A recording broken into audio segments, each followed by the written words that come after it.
പ്രിയ കുടുംബാംഗങ്ങളെ, നവരാത്രിയിൽ സാക്ഷാൽ ആദിപരാശക്തിയുടെ നിരവധി ഭാവങ്ങളെ 9 ദിവസങ്ങളിലായിട്ട് പൂജിക്കുകയാണല്ലോ നമ്മൾ ചെയ്യുന്നത്.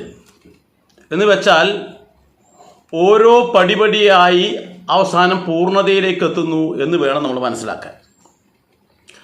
ശൈലപുത്രി ആയാലും ബ്രഹ്മചാരിണി ആയാലും ചന്ദ്രകണ്ഠ ആയാലും കുഷ്മാണ്ഡ ആയാലും അതുപോലെ സ്കന്ദമാത ആയാലും ഒക്കെ തന്നെ ഓരോ പടിപടിയായിട്ട് ഓരോ മനുഷ്യൻ ഉയർന്ന തലത്തിലേക്ക് എത്തിച്ചേരുക എന്നുള്ളതാണ് ഈ ഓരോ ദിവസത്തെ ആരാധന രീതി കൊണ്ട് ഉദ്ദേശിക്കുന്നത്.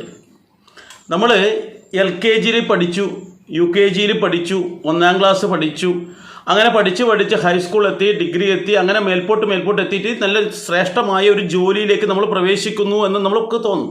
അല്ലെങ്കിൽ അങ്ങനെയാണ് നമ്മൾ ചെയ്യുന്നത്. അതുപോലെ നമ്മൾ 1ാം ദിവസം നടത്തുന്ന പൂജയും ആ പൂജയിലൂടെ നമുക്ക് കിട്ടുന്ന തത്വങ്ങളും 2ാം ദിവസത്തിലൂടെ കിട്ടുന്ന തത്വവും 3ാം ദിവസത്തിലൂടെ കിട്ടുന്ന തത്വമൊക്കെ ഇതായി അവസാനം 9 ദിവസങ്ങളിലൂടെ ഈ ഒരു മനുഷ്യനെ പൂർണ്ണതയിലേക്ക് എത്തിച്ചേരുവാൻ, എന്ന് വെച്ചാൽ നരനായിട്ടുള്ള ഒരാൾ നാരായണനായി തീരുവാൻ, അല്ലെങ്കിൽ നാരായണിയായി തീരുവാൻ, നാരിയായ സ്ത്രീ നാരായണിയായി തീരാൻ, പൂർണ്ണതയിലേക്ക് എത്തുവാൻ ഏറ്റവും ഉത്തമമാണ് ഈ പറയുന്ന തരത്തിലുള്ള ജീവിത രീതികൾ. അതാണ് ഈ ആരാധന രീതി എന്ന് പറയുന്നത്, അല്ലെങ്കിൽ ദേവിയെ പൂജിക്കുക എന്ന് പറയുന്നത് അതാണ്. നോക്കൂ, ഇന്ന് 6ാം ദിവസമായിട്ടുള്ള ഈ ഒരു ദിവസം ഈ പരാശക്തി, ആദിപരാശക്തിയുടെ കാർത്യായനീ ഭാവത്തെയാണ് നമ്മൾ പൂജിക്കുന്നത്. കാർത്യായനീ ഭാവം എന്താണ്? കാർത്യായനീ ഭാവം എന്ന് നമ്മൾ മനസ്സിലാക്കേണ്ടത് എന്ന് വെച്ചാൽ വിശുദ്ധിയിലേക്ക് കുതിക്കുക, അല്ലെങ്കിൽ വിശുദ്ധിയിലേക്ക് പ്രയാണം ചെയ്യുന്നത് ആരാണോ അവളെയാണ് കാർത്യായനി എന്ന് പറയുന്നത്. നമ്മളെല്ലാവരും ആഗ്രഹിക്കുന്നത് എന്താണ്? ഏറ്റവും നല്ല തലത്തിലേക്ക് എത്തിച്ചേരണം എന്നുള്ളതാണ്. അപ്പോൾ വിശുദ്ധിയിലേക്ക് എത്തുക എന്ന് പറഞ്ഞാൽ ഏറ്റവും ശ്രേഷ്ഠതയിലേക്ക് എത്തിച്ചേരണം. ആ ശ്രേഷ്ഠതയിലേക്ക് എത്തിച്ചേരുവാൻ വേണ്ടിയിട്ടുള്ള പ്രയത്നമാണ് ഈ പറയുന്ന 6ാമത്തെ ദിവസം നമ്മൾ പൂജയായി ചെയ്യുന്നത്. എന്ന് വെച്ചാൽ നമ്മൾ മാനസികവും ശാരീരികവുമായിട്ട് ആ വിശുദ്ധിയിലേക്ക് എത്തിച്ചേരാൻ വേണ്ടി ശ്രമിക്കണം എന്നർത്ഥം. ഇവിടെ ഈ വിശുദ്ധിയിലേക്ക് എത്തിച്ചേരുക എന്ന് നമ്മൾ പറഞ്ഞല്ലോ, അത് എങ്ങനെയാണ് എത്തിച്ചേരേണ്ടതെന്ന് കൂടി നമ്മൾ മനസ്സിലാക്കണം. 6ാമത്തെ ദിവസം തൊട്ട് മുമ്പത്തെ ദിവസം നമ്മൾ പറഞ്ഞത് സ്കന്ദമാതയെ കുറ്റി പറഞ്ഞു. ആ സമയത്ത് നമ്മൾ എന്ത് വേണം? നമ്മുടെ 6 തരത്തിലുള്ള വികാരങ്ങളെ നമ്മൾ നിയന്ത്രിച്ചിട്ട് ശ്രേഷ്ഠമായ തലത്തിലേക്ക് എത്താൻ വേണ്ടി പറഞ്ഞു. ഈ തൊട്ട് മുമ്പത്തെ പ്രഭാഷണം കേട്ട് കാണുമല്ലോ. അപ്പോൾ അങ്ങനെ നമ്മൾ എത്തിക്കഴിഞ്ഞാൽ നമ്മളിൽ ഉണ്ടാകുന്ന ദുഷിച്ച ഭാവങ്ങളെല്ലാം മാറി. എന്താണ്? ഈ ദേവിയുടെ കയ്യിൽ എന്താണെന്നറിയോ? താമരയാണ്. ഒരു കയ്യിൽ വാളാണ്. താമര എങ്ങനെയുണ്ടായി? ചളിയിൽ നിന്നാണ് ശ്രേഷ്ഠമായ തലത്തിലേക്ക് ഉയർന്നു വന്നിട്ടുള്ളത്. അപ്പോൾ അങ്ങനെ വളർന്നു വരണമെങ്കിൽ, നമ്മൾ താഴേക്കടയിൽ നിന്നും മുകളിലേക്ക് വളർന്നു വരണമെങ്കിൽ നമ്മുടേതായിട്ട് ഇഷ്ടാനിഷ്ടങ്ങളെ നമ്മൾ വകവരുത്തണം, ഇല്ലാതെയാക്കണം, വെട്ടിമാറ്റണം. ശ്രേഷ്ഠമായ താമരപ്പൂ പോലെ ആയിത്തീരണമെങ്കിൽ നമ്മുടെ ന്യൂനതകൾ, നമ്മുടെ ചിന്തകൾ, ദുഷിച്ച ചിന്തകൾ അതൊക്കെ ഇല്ലാതാക്കണം. അതാണ് കരവാൾ. കയ്യിൽ ഒരു വാളിൻ്റെ ഒരു സിമ്പിൾ നമുക്ക് ദേവിയിൽ കാണാൻ പറ്റും. ഏത്? ഈ പറയുന്ന കാർത്യായനി ദേവിയുടെ ഭാവം. സിംഹത്തിൻ്റെ മുകളിൽ ഒരു കയ്യിൽ താമരയും, 4 കയ്യ മൊത്തത്തിലുള്ളത്. ഒരു കയ്യിൽ താമരയും, തൊട്ടടുത്ത കയ്യിൽ വാളും, പിന്നെ 2 കൈകളും അഭയമുദ്രയാണ്, അനുഗ്രഹമാണ്. എന്ന് വെച്ചാൽ ഇതൊക്കെ വെട്ടി മാറ്റി, ദുഷിച്ച ശീലങ്ങളൊക്കെ മാറ്റി ഉയർന്ന തലത്തിലേക്ക് നമ്മൾ എത്തുമ്പോൾ നമ്മൾ ശ്രേഷ്ഠമായ തലത്തിൽ എല്ലാവരെയും സ്നേഹിക്കുവാനും ആദരിക്കുവാനും ചേർത്ത് പിടിക്കുവാനും അവരെ എല്ലാം തന്നെ ഈശ്വരീയ ഭാവത്തിൽ കാണുവാനും നമ്മൾക്ക് കഴിയും. അപ്പോൾ അതിനെന്താ വേണ്ടെന്നറിയോ? അവർക്കെല്ലാം അഭയം കൊടുക്കണം, അവരെല്ലാം സംരക്ഷിക്കണം, അവരെയൊക്കെ സേവിക്കണം നമ്മൾ. അപ്പോൾ മാത്രമാണ് നമ്മൾ വിശുദ്ധമായ തലത്തിലേക്ക് നമ്മൾ എത്തിച്ചേരുന്നത്. ഇത് പ്രധാനമായും ചെയ്യുന്നത് പെൺകുട്ടികൾക്കാണ്. പെൺകുട്ടി ആ നിശ്ചിത പ്രായം വരെ അവൾ പൂവിനും പൂമ്പാറ്റയുടെ ഒക്കെ പുറകെ ഓടിച്ചാടി കളിച്ച് അവൾക്ക് കൃത്യമായിട്ടുള്ള ഒരു ലക്ഷ്യബോധം പോലും ആ സമയത്തില്ലാതെ ഇങ്ങനെ ഓടിച്ചാടി നടക്കുന്ന കുട്ടികളായിരിക്കും. അവൾ ആ വിശുദ്ധിയിലേക്ക് എത്തുന്നത് എപ്പോഴാണ്? ഒരു പെൺകുട്ടി ഏറ്റവും ശ്രേഷ്ഠയാകുന്നത് പുഷ്പിണിയാകുമ്പോഴാണ്. അപ്പോൾ ആ പുഷ്പിണിയാകുന്ന പെൺകുട്ടി എന്ന് വെച്ചാൽ അവൾ അമ്മയാകാൻ പ്രാപ്തി നേടി. അതാണ് ആർത്തവം. അങ്ങനെ ആ പുഷ്പിണിയാകുന്ന ആ പെൺകുട്ടിയുടെ ഇത്രയും കാലമുള്ള ആ ചിന്തകളൊക്കെ മാറ്റി നിർത്തി ഇനി അവൾ ശ്രേഷ്ഠയായ സാക്ഷാൽ കാർത്യായനി ദേവി ഭാവത്തിലേക്ക് അവൾ ഉയരുകയാണ് എന്ന് വെച്ചാൽ ഇനി സമൂഹത്തിന് നന്മ ചെയ്യുന്ന തരത്തിൽ ഇനി അവൾ പ്രവർത്തിക്കണം. പുഷ്പിണിയായി കഴിഞ്ഞാൽ ഓരോ കുട്ടികളും ഓരോ പ്രായത്തിലാണ്. 8ാം ക്ലാസ് പഠിക്കുന്ന കുട്ടികളായിട്ടുണ്ട്, 6ാം ക്ലാസ് പഠിക്കുന്ന കുട്ടികളുണ്ട്, അങ്ങനെ ഓരോ തരത്തിലായിരിക്കും ഉണ്ടാവുമല്ലോ. അപ്പോൾ ഈ തരത്തിൽ ആ പെൺകുട്ടി പുഷ്പിണിയാകുന്ന അവസരത്തിൽ ഇനി അവൾക്ക് ഈ ജീവിതത്തിൽ ഒരുപാട് പ്രതിസന്ധികളെ തരണം ചെയ്യാനായിട്ടുണ്ട്. ചിലപ്പോൾ 6ാം ക്ലാസ് കഴിയുമ്പോൾ തന്നെ അത് തുടങ്ങും ചില കുട്ടികൾക്ക്. പിന്നെ അവർക്കിനുള്ള ജീവിതത്തിൽ ഒരുപാട് വെല്ലുവിളികളാണ്. എന്തൊക്കെയാണ് വെല്ലുവിളികൾ വരുന്നത്? ഒന്ന്, മറ്റുള്ളവരുടെ ചൂഷണത്തിന് നമ്മൾ ഇരയാകും. പല പെൺകുട്ടികളും അത് ഇരയാവാതിരിക്കാൻ ഉറച്ച മനസ്സ് വേണം. അതിനാണ് വാള് നമ്മുടെ കയ്യിൽ. അതുപോലെ തന്നെ ഈ പെൺകുട്ടികൾക്ക് ജീവിതത്തിൽ വെല്ലുവിളികൾ നേരിടേണ്ട വെച്ചാൽ ഈ പുഷ്പിണിയാകുന്ന കുട്ടികളാണ് കല്യാണത്തിന് പോകുന്നത്. അതുപോലെ വീടുകളിലായാലും മറ്റുള്ള പല സ്ഥലത്തു നിന്നും അവൾക്ക് പലതരത്തിലുള്ള കുത്തുവാക്കുകളും മറ്റു പല കാര്യങ്ങളും കേൾക്കേണ്ടതായി വരും. കൂടുതൽ ജോലികൾ ചെയ്യേണ്ടി വരും. ഇത്രയും കാലം നമ്മൾ ഓടിച്ചാടി കളിച്ച ആൾക്കാരാണെങ്കിൽ ഇനി അവൾക്ക് കൂടുതൽ ജോലികൾ ചെയ്യേണ്ടതായിട്ട് വരും. ആ ജോലി ചെയ്യുന്നതോടൊപ്പം തന്നെ അവൾക്ക് കൂടുതലായിട്ട് പഠനഭാരമുണ്ടാകും. അപ്പോൾ പഠനഭാരം വരുന്നു, ജോലിഭാരം വരുന്നു, കുടുംബത്തിലുള്ള ഓരോ വ്യക്തികളുടെയും സേവനം ചെയ്യേണ്ടതായിട്ട് വരുന്നു. അങ്ങനെ അവരുടെയൊക്കെ തന്നെ ഉത്തരവാദിത്വം ഈ പെൺകുട്ടിയിലേക്ക് വരികയാണ്, ഭാരിച്ച ചുമതല. അപ്പോൾ അതിനൊക്കെ നേരിടാനുള്ള മാനസികാവസ്ഥ അവൾക്ക് ഉണ്ടാകണം. ഇനി ഇത്രയും കാലം ആ പുഷ്പിണിയാകുന്നത് വരെയുള്ള ആ കാലഘട്ടമല്ല അവൾക്ക് ഉണ്ടാകുന്നത്. ഇനി മോളെ നീ ഉത്തരവാദിത്തമുണ്ട്. ഇനി നീ കുറച്ചുകൂടി കഴിഞ്ഞാൽ നീ ആരാവേണ്ടതാ? ഒരമ്മയാവേണ്ടവളാണ്.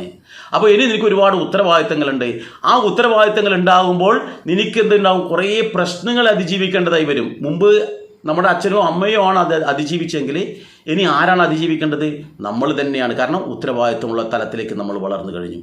അങ്ങനെ അതിനെ അതിജീവിക്കണമെങ്കിൽ നമ്മൾ എന്ത് വേണം? സ്കന്ദമാതാവിനെ പോലെ നമ്മൾ ആ 6 വികാരങ്ങളെയൊക്കെ കടന്ന്, ആ 6 പടികളും കടന്ന് ശ്രേഷ്ഠമായ തലത്തിലേക്ക് നമ്മൾ ഉയരണം.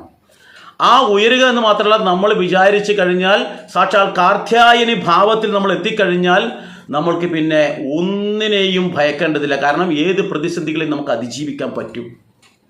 ജീവിതം ഏറ്റവും സുന്ദരമാക്കാൻ പറ്റും. അതിന് ഈ പെൺകുട്ടികളെ പ്രാപ്തയാക്കുകയാണ് ഈ പറയുന്ന കാർത്യായനി ഭാവത്തിൽ 6ാം ദിവസം നമ്മൾ ദേവിയെ പൂജിക്കുന്ന അവൾ ചെയ്യേണ്ടത്. ആ പൂജിക്കുന്ന പെൺകുട്ടിയോട് പറയുക, അല്ലെങ്കിൽ ആ സ്ത്രീയോട് പറയുക. കാരണം കുടുംബത്തിൽ പല പ്രശ്നങ്ങളുള്ള ആൾക്കാരാണെങ്കിൽ ഈ കാർത്യായനി ഭാവത്തിലുള്ള പൂജ ചെയ്യണം. അവൾക്കുള്ള എല്ലാ പ്രതിസന്ധികളെയും അതിജീവിക്കാനുള്ള മാനസിക കരുത്താണ് ഉണ്ടാകുന്നത്. അവളോട് പറയേണ്ടതെന്ന് വെച്ചാൽ, ഒരു താമരപ്പൂവ് എങ്ങനെ ഉണ്ടായിട്ടുള്ളത്? താഴെ ചളിയാണ്. ആ ചളിയിൽ നിന്നാണ് ഇത് ഉയർന്നു വന്ന് വളരെ മനോഹരമായ ആരെയും ആകർഷിക്കുന്ന തലത്തിലേക്ക് ഇത് വളർന്നു വന്നത്. സ്വപ്രയത്നം കൊണ്ടാണ് താമരപ്പൂവ് അങ്ങനെ വന്നത്. ചളിയിൽ നിന്നാണ് വന്നത്. അതുപോലെ മോളെ, നിന്റെ സ്വയം പ്രയത്നം കൊണ്ട് പല പ്രതിസന്ധികളെയും അതിജീവിക്കേണ്ടതായിട്ട് വരും. അതൊക്കെ വളരെ നിഷ്പ്രയാസം നിനക്ക് അതിജീവിക്കാൻ കഴിയും. എന്ത് വേണം? നീ കാർത്യായനി ഭാവത്തിൽ വിശുദ്ധയാവണം. എല്ലാവർക്കും പ്രിയപ്പെട്ടവളായി തീരാൻ നിനക്ക് കഴിയണം. എല്ലാവരുടെയും ഹൃദയം കവരാൻ നിനക്ക് കഴിയണം. എല്ലാവരുടെയും മനസ്സിന് നീ പ്രിയപ്പെട്ടവളായി തീരാൻ നിനക്ക് കഴിയണം. അത് നിനക്ക് മാത്രമേ കഴിയൂ. കാരണം നീ ഇങ്ങനെ ഒരു കുടുംബത്തിൽ ചെന്ന് ചേരേണ്ടവളാണ്, ഒരു ഭാര്യയാവേണ്ടവളാണ്. ഇപ്പോൾ നീ മകളാണ്, സഹോദരിയാണ്, ഇനി ഭാര്യയാവണം, ഇനി അമ്മയാകണം. ഇതെല്ലാം ആകുമ്പോൾ നിനക്ക് ഒരുപാട് പ്രശ്നങ്ങൾ അതിജീവിക്കേണ്ടതായി വരും. പക്ഷെ നിന്റെ ഉള്ളിൽ കാർത്യായനി ഭാവമാണെങ്കിൽ, നീ വിശുദ്ധയാണെങ്കിൽ, നീ തെറ്റ് ചെയ്യുന്നില്ല എങ്കിൽ നിനക്ക് ആരെയും പേടിക്കേണ്ട ആവശ്യമില്ല. അപ്പോൾ നീ വിശുദ്ധയായി തീരണം, നീ ശ്രേഷ്ഠയായി തീരണം. അതിനെന്ത് വേണം? നമ്മുടെ സ്വഭാവം നന്നാക്കണം, വാക്കുകൾ നന്നാക്കണം. കാരണം ഈ ആർത്തവം കഴിയുന്ന പെൺകുട്ടികൾക്ക് പെട്ടെന്ന് ദേഷ്യം വരും. ആരോട് എന്ത് എപ്പോൾ എങ്ങനെ സംസാരിക്കണമെന്ന് പോലും പറയാൻ പറ്റും. പെട്ടെന്ന് ദേഷ്യം വരും. അച്ഛനോടായാലും അമ്മയോടായാലും പൊട്ടിത്തെറിച്ച് പോകും. മോളെ, അങ്ങനെ പൊട്ടിത്തെറിക്കരുത്. നീ നിന്നെ നിയന്ത്രിക്കണം. ചന്ദ്രകണ്ഠ എന്ന് പറയുന്ന ഭാഗത്ത് അത് കൃത്യമായി പറയുന്നുണ്ട്. അപ്പോൾ നീ സ്വയം നിയന്ത്രിച്ച് നീ പരമാവധി എല്ലാവർക്കും പ്രിയപ്പെട്ടവരെ തരണം. എല്ലാവരുടെ നാവിൻ തുമ്പിൽ നിന്നെക്കുറിച്ച് നല്ലത് മാത്രം പറയാനിട വരണം. നീ വിചാരിച്ചാൽ കഴിയുമത്. കാരണം നീ കാർത്യായനി ഭാവമാണ് നിൻ്റെ ഉള്ളിലുള്ളത്. അതുകൊണ്ട് എല്ലാവർക്കും പ്രിയപ്പെട്ടവളായി, വിശുദ്ധയായി, ഏറ്റവും എല്ലാവരുടെ നാവിൻ തുമ്പിലും നിന്നെക്കുറിച്ചുള്ള ശ്രേഷ്ഠമായ വാക്കുകൾ, നല്ലത് മാത്രം നിന്നെക്കുറിച്ച് പറയട്ടെ. നമ്മൾ പരാശക്തിയെക്കുറിച്ച് അങ്ങനെയല്ലേ പറയാൻ പറ്റൂ. അപ്പോൾ അങ്ങനെ ഓരോ ദിവസവും ഓരോ പടികൾ കടന്ന് പരാശക്തി, ആദി പരാശക്തി ഭാവത്തിൽ നമ്മുടെ കുട്ടികൾ എത്തിച്ചേരണം. അതിനാണ് ഈ നവരാത്രിയുടെ ഓരോ ദിവസങ്ങളിലും വ്യത്യസ്ത ഭാവത്തിൽ ആ പെൺകുട്ടിയെ മാനസികമായി കൈപിടിച്ച് ഉയർത്തുന്നത്. ഇവിടെ അവളോട് പറയേണ്ടത്, നീ ഇനി മുതൽ വിശുദ്ധയാവുകയാണ്, ശ്രേഷ്ഠയാവുകയാണ്, പവിത്രയാവുകയാണ്. നിന്നെക്കാളും പവിത്രമായിട്ട് ഈ ഭൂമിയിൽ ഒന്നുമില്ല. കാരണം അങ്ങനെ ഒരു തലത്തിലേക്ക് നീ മാറണം. എന്ത് വേണം? അത് നീ കാർത്യായനിയാണ് എന്നുള്ള ഭാവം നിനക്കുണ്ടാവണം.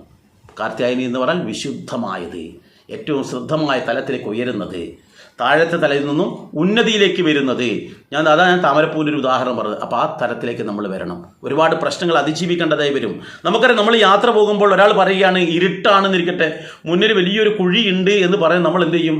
ആ ഒരു ചുവടും ശ്രദ്ധിച്ച് കാല് മുന്നോട്ട് വെക്കും. അവിടെ കുഴിയുണ്ടെങ്കിൽ ഉണ്ട് എന്നുള്ള ധാരണയിൽ നടക്കുമ്പോൾ നമ്മൾ ആ കുഴിയിൽ വീഴില്ല. അതുകൊണ്ട് തന്നെ നമ്മൾ ഈ പെൺകുട്ടിയോട് പറയുകയാണ്, നീ കാർത്യായനി ഭാവത്തിൽ വരുമ്പോൾ നിനക്ക് ഒരുപാട് മഹിഷാസുരന്മാരായാലും രക്തബീജാസുരന്മാരായാലും നിരവധി അസുരന്മാരായിട്ടുള്ള ദുർഗതികളെ വഴിയിൽ കാണും. അതിനൊക്കെ അതിജീവിക്കാൻ നിനക്ക് കഴിയും. എന്ത് വേണം? ശ്രദ്ധയോടുകൂടി നീ ഓരോ ചുവടും മുന്നോട്ട് വെക്കണം. പ്രേമത്തിൻ്റെ പേരിലും അതുപോലെ തന്നെ പലതും നമ്മളെ മോഹിപ്പിക്കുന്ന തരത്തിൽ ലഹരിയായിട്ടും ഒക്കെ നമ്മുടെ മുന്നിലേക്ക് വരും. അച്ഛനേക്കാളും അമ്മയെക്കാളും എനിക്ക് പ്രിയപ്പെട്ടത് ഇന്നലെ കണ്ട് നമ്മളോട് IW എന്ന് പറഞ്ഞ ആ പയ്യനോടായിരിക്കും. പക്ഷേ അതിനൊന്നും വീഴരുത്. അതെല്ലാം ചതിക്കുഴികളാണ്. നമ്മളെ ശ്രേഷ്ഠയാക്കിയത്, നമ്മൾ ഇത്രയും കാലം താലോലിച്ച് ഓമനിച്ച് വളർത്തി ഈ തലത്തിലേക്ക് എത്തിയത് നമ്മുടെ മാതാപിതാക്കളാണ്. അപ്പോൾ അവർക്ക് പ്രിയപ്പെട്ടത് മാത്രമേ എനിക്ക് വേണ്ടൂ. അപ്പോൾ അവർക്ക് എപ്പോഴും ഞാൻ പ്രിയപ്പെട്ടവളായി തീരണം. അവർക്ക് ഒരു കാരണവശാലും ഞാൻ എൻ്റെ വാക്കോ പ്രവൃത്തി അവർക്ക് ഒരിക്കലും ദോഷമുണ്ടാക്കരുത് എന്നുള്ള പ്രവൃത്തിയോടുകൂടി നമ്മുടെ ഇത്രയും കാലത്തെ നമ്മുടെ സ്വഭാവ ദൂഷ്യങ്ങളൊക്കെ മാറ്റിവെച്ച് ഏറ്റവും ശ്രേഷ്ഠമായ തലത്തിലേക്ക് എത്തിച്ചേരാനുള്ള ഒരു ദിവസമാണ് 6ാം ദിവസമായിട്ടുള്ള കാർത്യായനി ഭാവം എന്ന് നമ്മൾ മനസ്സിലാക്കി അതിനനുസരിച്ചുള്ള നാമജപം നമ്മൾ നടത്തുക. അതിനനുസരിച്ച് നാമജപം നടത്തുന്നതിനായിട്ട് വളരെ കൃത്യമായിട്ട് ആ കാർത്യായനി ദേവിയുടെ മന്ത്രമുണ്ട്. ഈ മന്ത്രമാണ് നമ്മൾ ജപിക്കേണ്ടത്. ഈ മന്ത്രം നമ്മൾ ജപിക്കുന്ന അവസരത്തിൽ കൃത്യമായിട്ട് ആ ദിവസം പൂർണ്ണമായിട്ടും നമ്മൾ ഈ മന്ത്രം ജപിച്ചുകൊണ്ടിരിക്കുക. ഇത് നമ്മളെ നല്ലൊരു ശക്തി നമുക്ക് ഉണ്ടാക്കിത്തരും, മാനസികമായി നല്ല ധൈര്യം ഉണ്ടാക്കിത്തരും. അതുകൊണ്ട് നമുക്ക് ആ മന്ത്രം ഏതാണെന്നും കൂടി നമുക്ക് നോക്കാം. നോക്കൂ. ഓം ചന്ദ്രഹാസോജ്വലകരാ ശാർദൂലവരവാഹന കാത്യായനീ ശുഭം ദധ്യാദേവീ ദാനവഘാതിനി. ഓം ചന്ദ്രഹാസോജ്വലകരാ ശാർദൂലവരവാഹന കാത്യായനീ ശുഭം ദധ്യാദേവി ദാനവഘാതിനി. ഈ മന്ത്രം നമ്മൾ ഏത് സമയത്തും ആ വ്രതമെടുക്കുന്ന സമയത്ത് അല്ലെങ്കിൽ ഈ 6ാം നാളിൽ എല്ലാ സമയത്തും ഈ മന്ത്രം ജപിച്ച് നമ്മുടെ ഉള്ളിൽ ആ കാർത്യായനി ഭാവത്തെ നിലനിർത്താൻ അല്ലെങ്കിൽ പ്രൗഢോജ്വലമായി ഉയർത്തിക്കൊണ്ടുവരാൻ വേണ്ടി നമുക്ക് ശ്രമിക്കാം. മറ്റൊരു വീഡിയോയുമായി മറ്റൊരു അവസരത്തിൽ വരാം. എല്ലാവർക്കും നന്ദി, നമസ്കാരം.